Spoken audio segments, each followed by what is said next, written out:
So I'd like to begin with a very warm welcome to everyone, and this morning on an important panel discussion in Shipping in a New Era, Aligning Ambition, Regulation and Reality. It's an honor to be joined today by three distinguished leaders, two esteemed government ministers and a highly respected ship owner, each bringing a vital perspective to this conversation. We're living through a period of profound transformation in the maritime industry, and environmental ambition is rising. Regulatory frameworks are evolving rapidly, and expectations placed on shipping from global markets and society alike are intensifying. At the same time, we know that implementation on the ground, or rather at sea, is complex. For ship owners and operators, it's not just about keeping pace with regulation, but doing so while maintaining operational efficiency, competitiveness, and of course, safety. Today's discussion invites us to explore the critical intersection of both policy, ambition, but actual practical reality.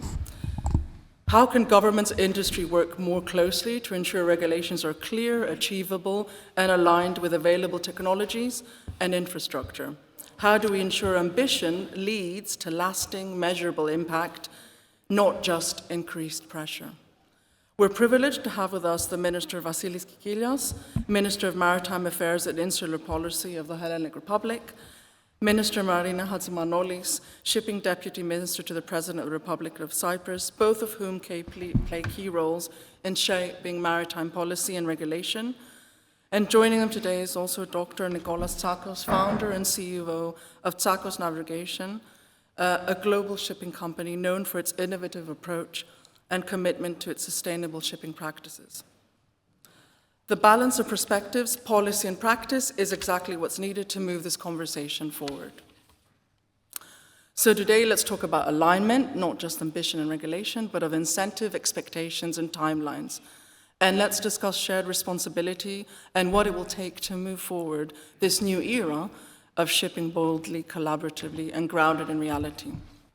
With that, I'd like to start our discussion to pose a question that really gets to the heart of today's theme: how can we realistically align ambition and regulation?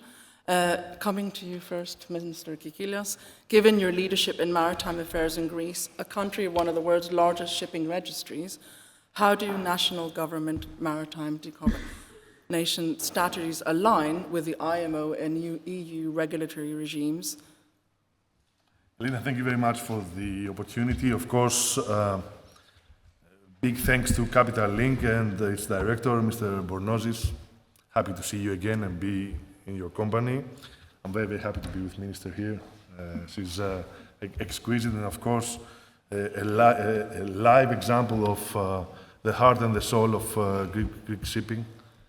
Dr. Nikos Tsakos and the rest of the family are here. Big tradition and a success story since the father started on his own, being a captain from his island, and created a big company that we're all proud of. And that being said, all our Greek companies together represent 20% of the global fleet, and they serve global commerce via seaways. And of course, it's not just about regulating.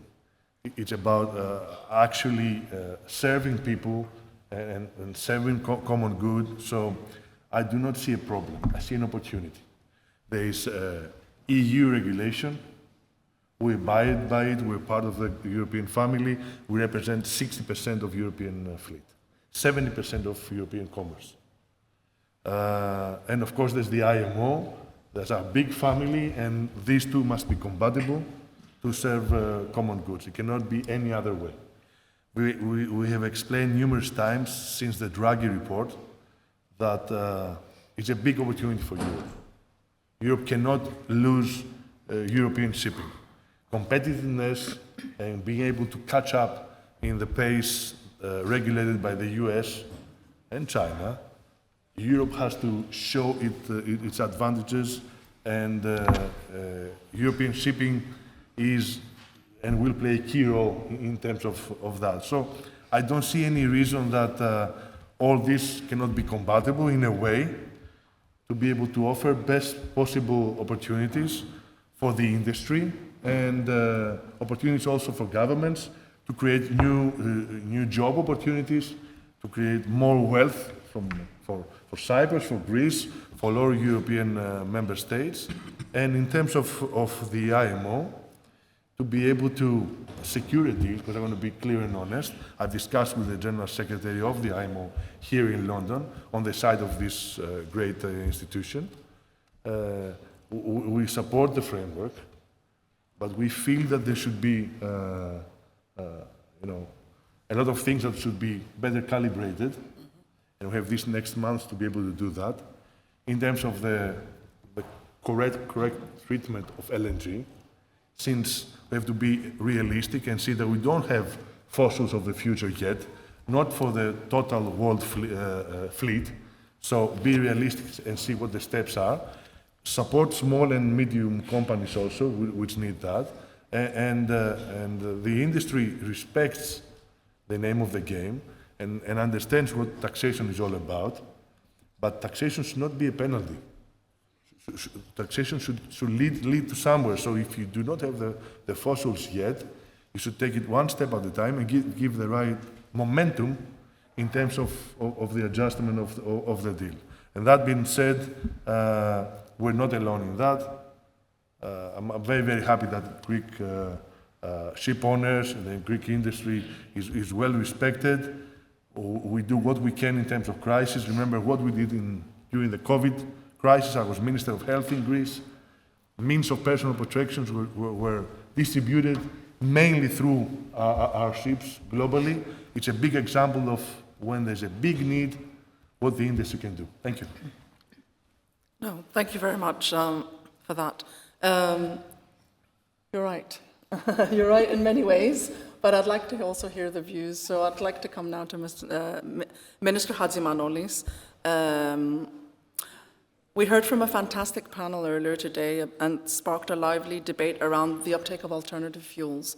And it's clear that this remains one of the most critical issues facing the industry today, and very much a topic of today's panel discussions around the debate of that adoption of alternative fuels. So from your perspective, how can governments work together, both in the EU but more broadly, on an international level to drive that uptake of alternative fuels in shipping? Good morning. Thank you, Mr. Bornozis, for the invitation. I'm very happy to be among two friends of mine. And we have to acknowledge that this morning the heart of the Hellenic nation beats strongly in the center of London. So we all know about how Cyprus, as a maritime nation, has shipping at a very high proportion. And we have to say that we have acknowledged this very early. And as a country that is located the southeast of the corner of Europe, and a country that has strong ties with the Arab nation, we occupy a very strategic position in global trade routes. And we have understood very early that collaboration is the key to the success. And in Cyprus, we have three ministries that are collaborating on that issue. It's the Ministry of Energy, it's the Ministry of Transport, and the Ministry of Shipping. So you can understand how the collaboration is really important, and how the role of women, I have to say, is also very crucial, because we managed to reach the conclusion.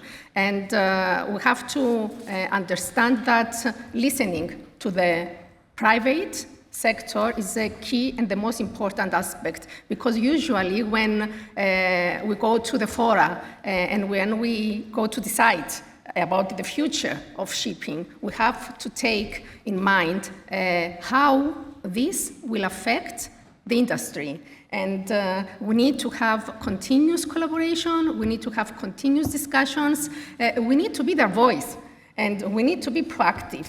We don't need, as usually, to run behind the results and to find solutions to see how we can make it much more easily for the industry. Because, yes, shipping without the industry is nothing. And now, as times are changing, we need to understand that if we need to make changes, we have to see that these changes are pragmatic and that these changes will bring the industry together, because as Vasilis said very correctly, none has to be left behind. And now is the moment with the IMO, with the ILO, and with the EU to find together these solutions, because it has to be globally. And if it is not globally, it will not work, because some nations will be in a stronger position than others. And we don't want this, because we always say that we want a playing field, a level playing field for everybody. And now is the time to raise our voice together and with the industry as positioned at the front line. So it will not be an easy step, but we are determined that the best pragmatic solutions will reach what the industry at the end of the day needs. And in Cyprus, we have seen that when we have been collaborating and listening with our industry, we have given green incentives, and we want to reward the ship owners about all this that are doing, because it's a lot that they have been doing for the industry to be able to survive the last years, and the burden will be on them. And we are here as governments to help them to have an easy transition to these changes that will have to follow for everybody. So yes, the ministers were collaborating, and I think that the solution will be this collaboration, collaboration, collaboration. Thank you. It's highlighting the importance, as you said, collaboration and coordinated action, both amongst governments, but also amongst ship owners and the industry. So, Dr. Tsakos, turning to you now and representing that voice of shipping industry, do you agree that greater collaboration between governments is essential in order to drive the uptake of alternative fuels? And from your perspective, what do you think what more is needed from a policy level to create the right conditions for investment and large-scale adoption? Well, thank you, and I want to thank Capital Link and the Bornozis family. I think today you have set very tall standards in the discussion. Well, I think what you discussed before is music to any ship owners' ears, because you guys, you are the policy makers. We are the policy takers.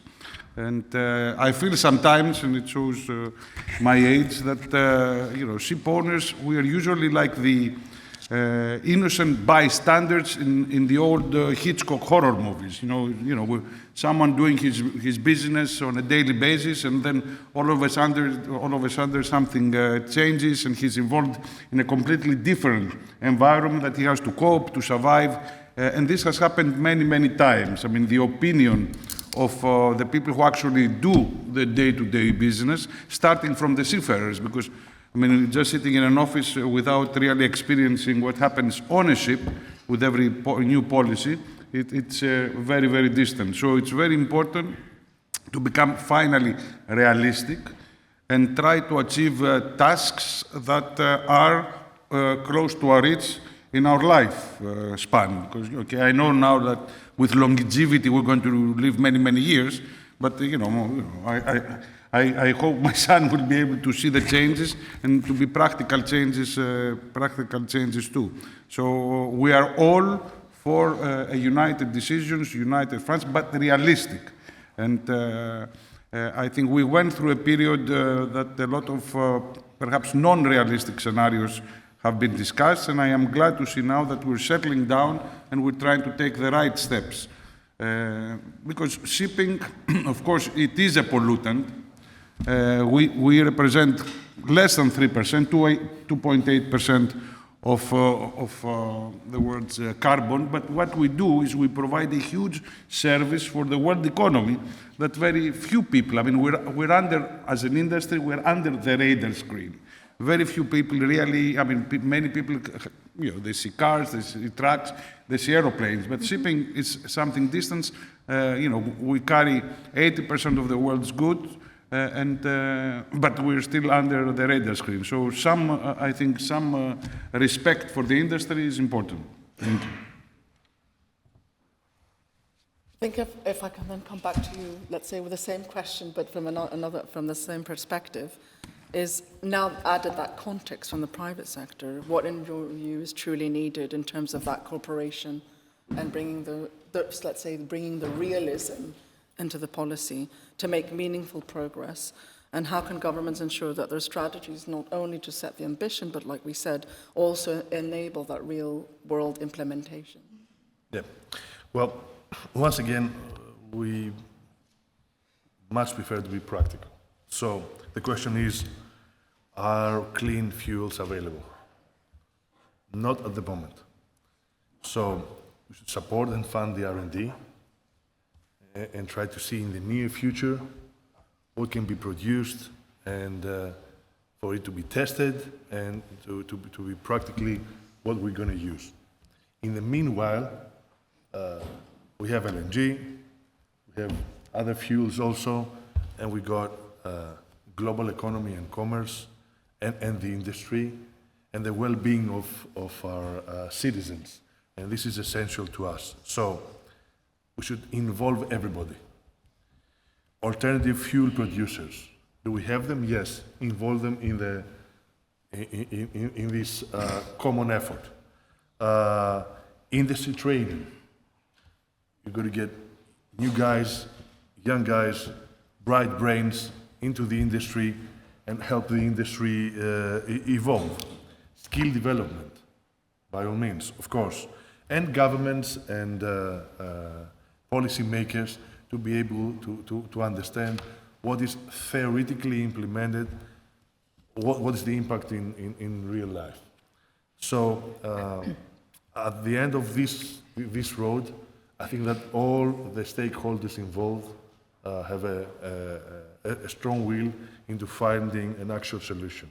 The actual solution should be at a momentum, at a timing where you know you can have the alternative fuels, and for the industry not to feel that they're just punished. So yes, taxation we need it. Yes, there's a framework of implementation, but also they should be a part of the equation of how we will use these funds. Because, for example, in the European Union, there's this green fund. It goes through the committee back to member states, and we see how we can use it in terms of the industry. And once again, it's simple.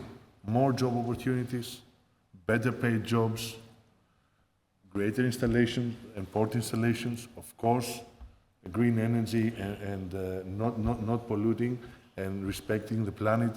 New generations are judging us. We should leave the planet in a better state than what we inherited some years ago, or a lot of years ago.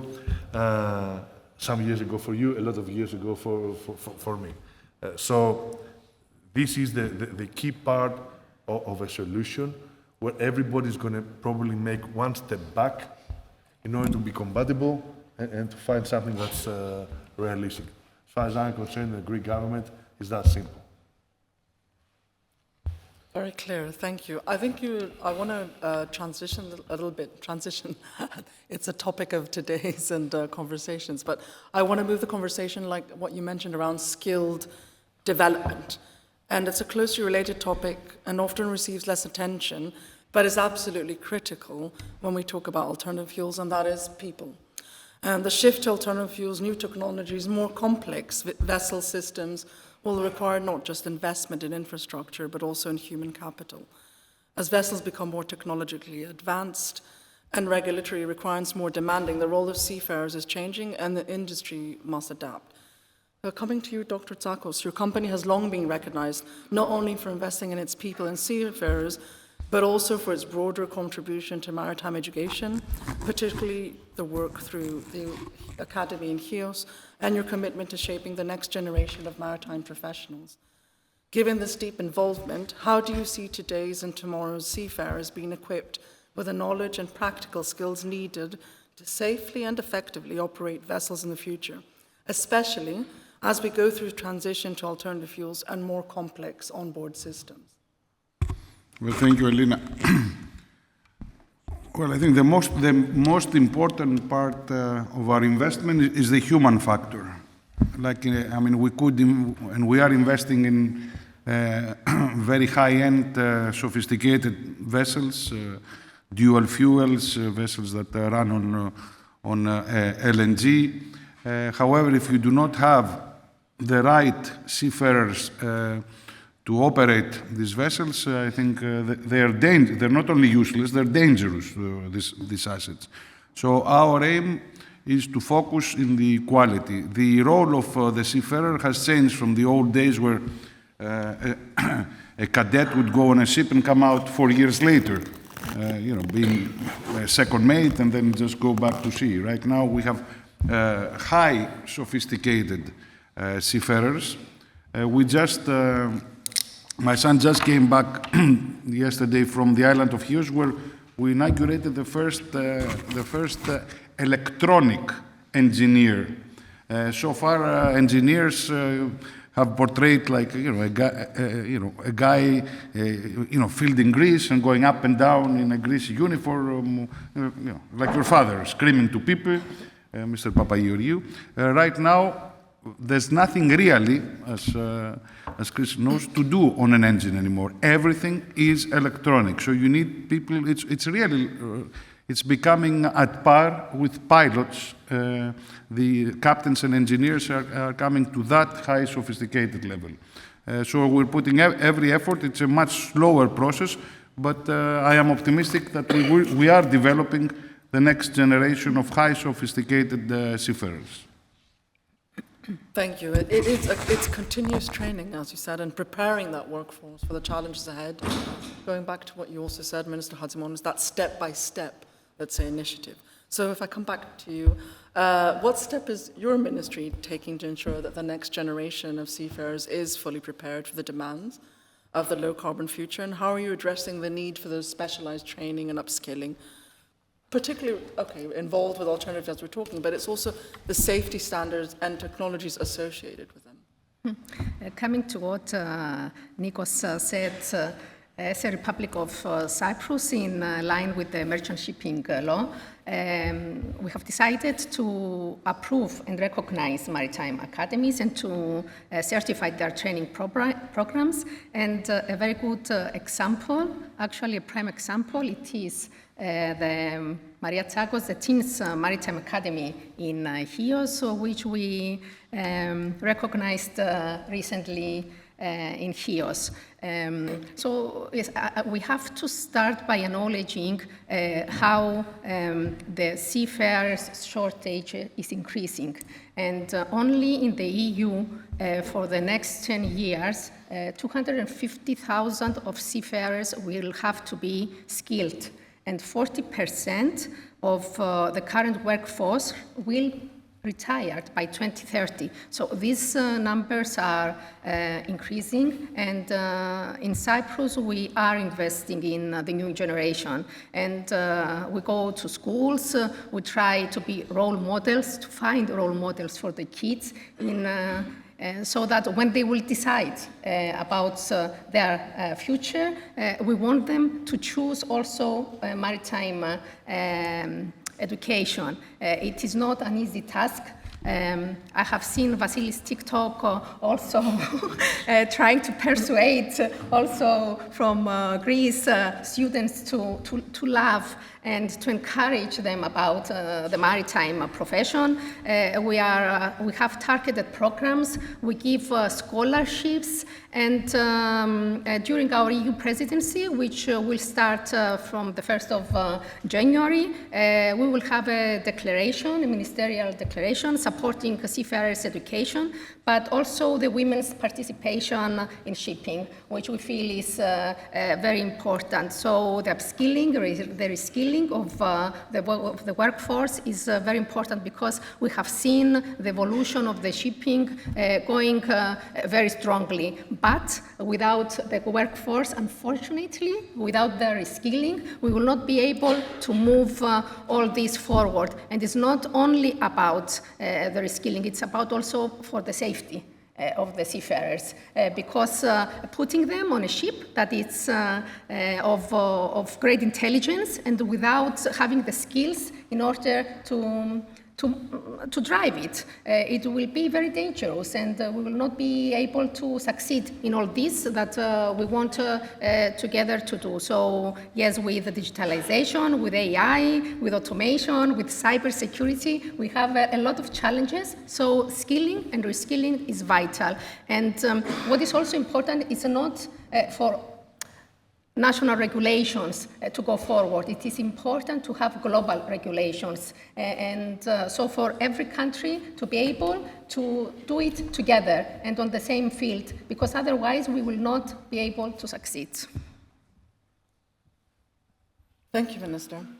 I'd like to come, just a question to all of you, but we're all sat here in London International Shipping Week, and a few months down the road we'll be in Posidonia, and we have many events like these and conversations.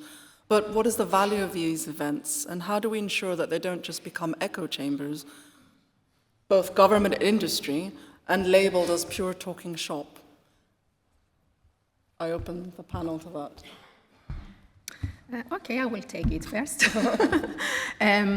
What is important is that participating in each and every one of these events around the world, and we have participated in a lot, in everyone we take something with us. And the most important that we take is that we are able to understand what other governments do, the unique characteristics of each and every country, of the industry, to listen to them, to exchange best practices, knowledge. And for me, the most important thing, Elina, is not whose voice will be heard louder, but together, how many voices will be heard together. And this, we can achieve it by participating in these conferences.